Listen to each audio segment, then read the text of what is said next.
हम लोग जाने अनजाने में कभी कभी इतनी बड़ी बड़ी गलतियां कर देते हैं और उस काम को करते समय हमें ऐसा लगता है कि हम अपने लिए अच्छा कर रहे हैं, लेकिन होता उसका अपोजिट ही है।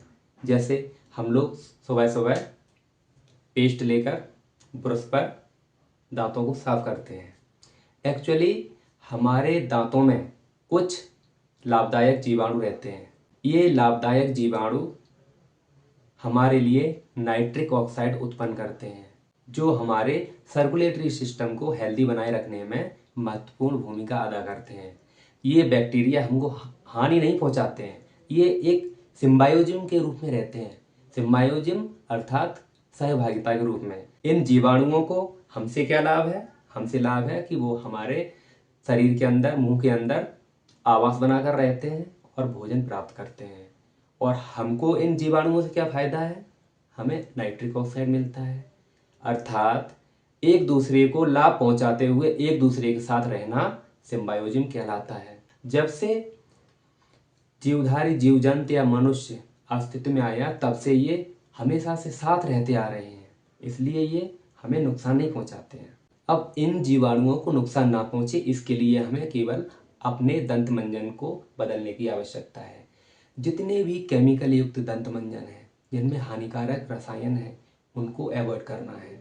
और आयुर्वेदिक दंत मंजन या किसी झाड़ी की टहनी से हम अपने दांतों को साफ कर सकते हैं। बड़े बड़े पेड़ की टहनियों को नहीं तोड़ना है, इतना ध्यान रखना है। ठीक ऐसे ही हमारी आंतों में भी बैक्टीरिया रहते हैं।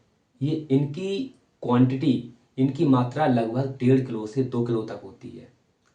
ये बैक्टीरिया, जीवाणु, और ये हमें फायदा पहुंचाते हैं। ये जीवाणु हमारी आंतों में विटामिन B12 का निर्माण करते हैं, जो हमारी हेल्थ के लिए एक महत्वपूर्ण विटामिन है।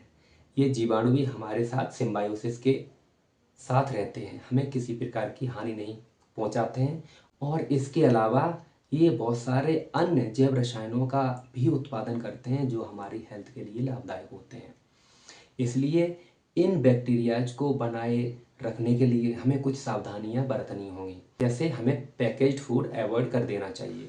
पैकेज फूड में बहुत सारे स्टेबलाइजर्स, केमिकल्स, स्वीटनर्स अर्थात संश्लेषित रसायन, सिंथेटिक केमिकल्स मिलाए जाते हैं, जो इन जीवाणुओं की मृत्यु का कारण बनते हैं। और ये बैक्टीरिया स्वस्थ रहें और हमारे साथ सिम्बायोसिस के साथ में बने रहें, इसके लिए हमें अपने भोजन में फाइबर की मात्रा बढ़ाने की आवश्यकता है। यदि हम अपने भोजन में फाइबर की मात्रा बढ़ा देंगे, तो फाइबर जैसे ही आंतों में जाएगा, तो ये फाइबर को खाते हैं, फाइबर में रहते हैं और इनका पोषण होता है, ये ग्रो करते हैं।